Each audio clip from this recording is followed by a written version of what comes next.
Good morning, friends. Today we are discussing a transportation problem. What is the transportation problem? It is the problem dealing with transporting the various quantities of a single homogeneous product to different destinations. We have some sources. From those sources, we are transporting the finished product to various destinations in such a way that the total transportation cost is minimum. While solving the transportation problem, we have to see whether it is the balanced or the unbalanced one. If the demand is greater than supply, what we should do? We should add a dummy row in the cost matrix with the zero cost. If the supply is greater than demand, so add dummy column in the cost matrix with the zero cost. For example, if you take this demand greater than supply, here some data is given. So we have here the sources like A and B, and we have the destinations P and Q. So here the values given are my transportation cost. That is, if I want to transport a single product from the source A to the destination P, it costs me 10 units of currency. So similarly, if I want to transport one single product from the source A to the destination Q, it costs 15 units of currency. So here demand and supply are given. So demand is 30 in the sense that destination or the warehouse, that is P, requires 30 units of the product. Similarly, my destination Q requires 60 units of the product. At the same time, the source A is capable of supplying 20 units of product and the source B is capable of supplying 50 units of product. So the total supply comes to 20 plus 50, so that is 70. The total demands comes to 30 plus 60, so that is 90. So demand is 90 whereas the supply is only 70. So we are in shortage of additional units of 20 products because the demand is for 90 units of product, but these two sources are capable of supplying only 70 units of product. So we need one more production center, so that will be considered as the dummy center. We are writing the transportation cost is 0 and 0 because it is the imaginary production center. From this we are not transporting anything, so that's why the transportation cost will be 0 0. So the supply is 70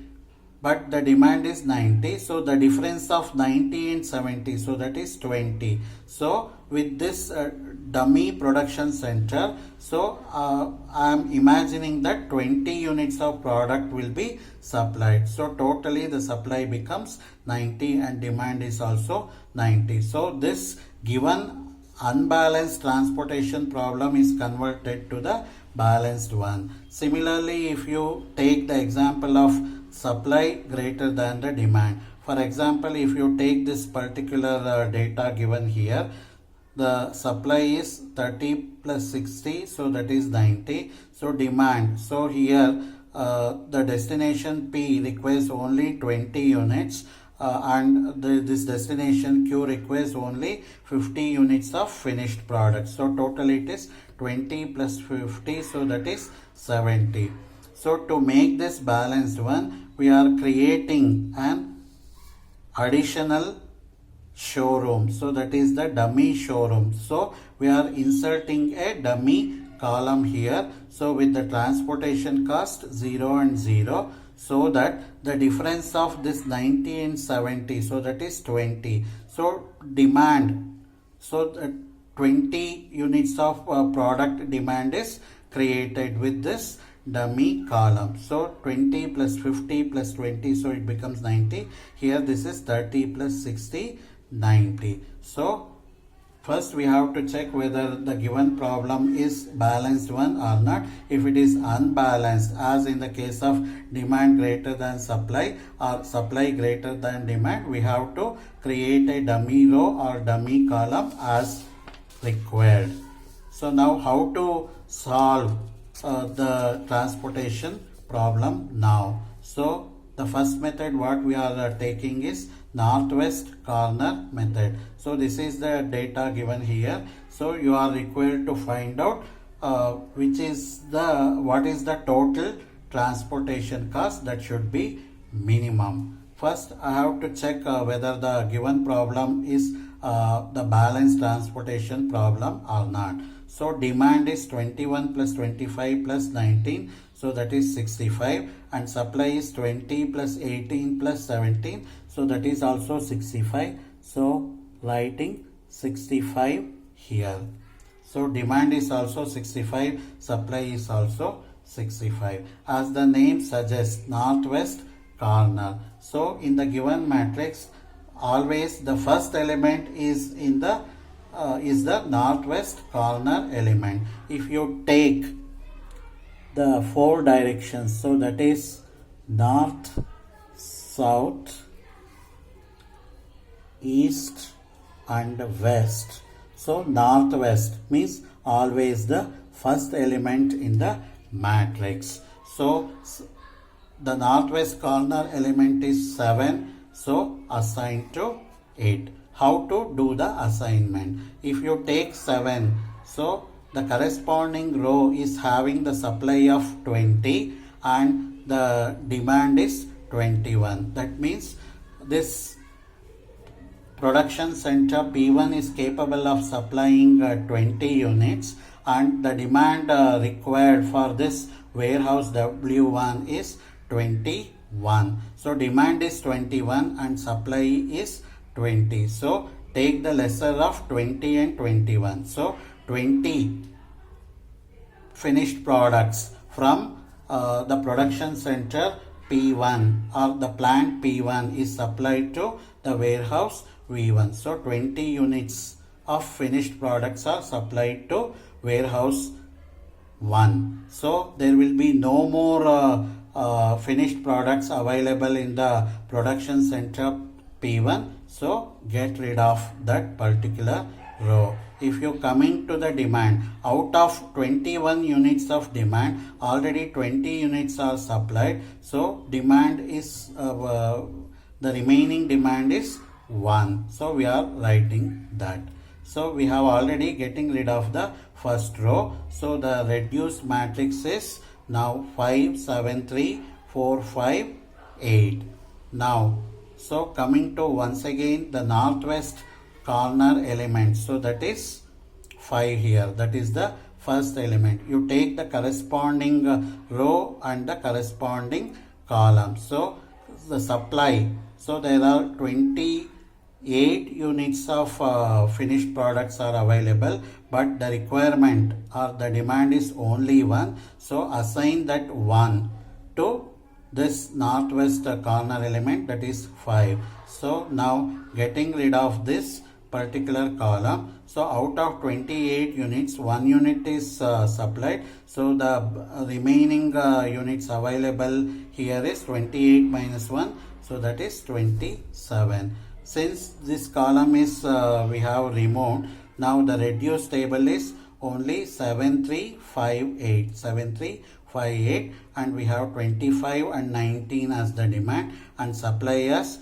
27 and 17. So adding them, we are getting 44, both row wise and column wise. Now 7 is the northwest corner element. So go to the corresponding demand and supply. So demand is 25 and supply is 27. So take the lesser of the 2.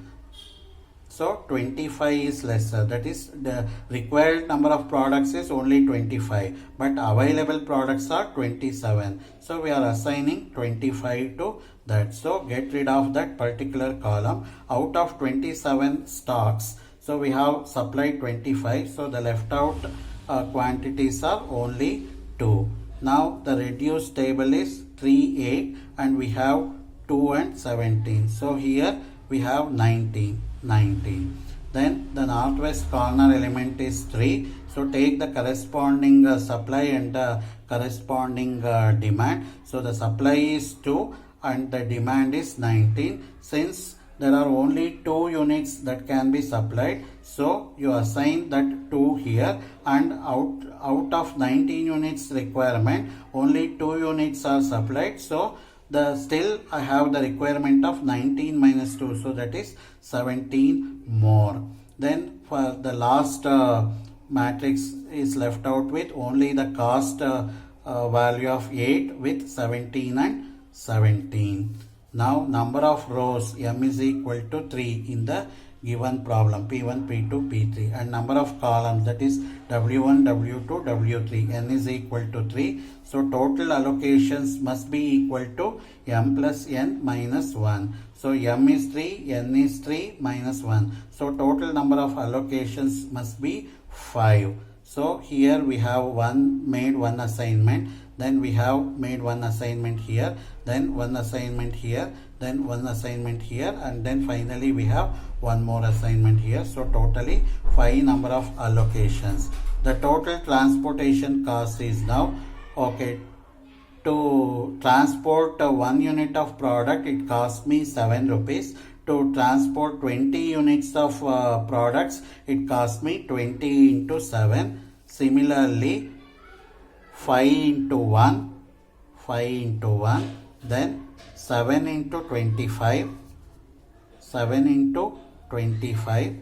7 into 25, then 3 into 2, so 3 into 2, then 8 into 17, so that is 8 into 17. So finally my transportation cost comes to 462 rupees. If the given table is in terms of multiples of 10, so this value must be multiplied by 10 so that it becomes 4620. If the transportation costs are given in multiples of 100, then 2 more zeros must be added so that it becomes 46,200. Likewise, you have to find out the transportation cost.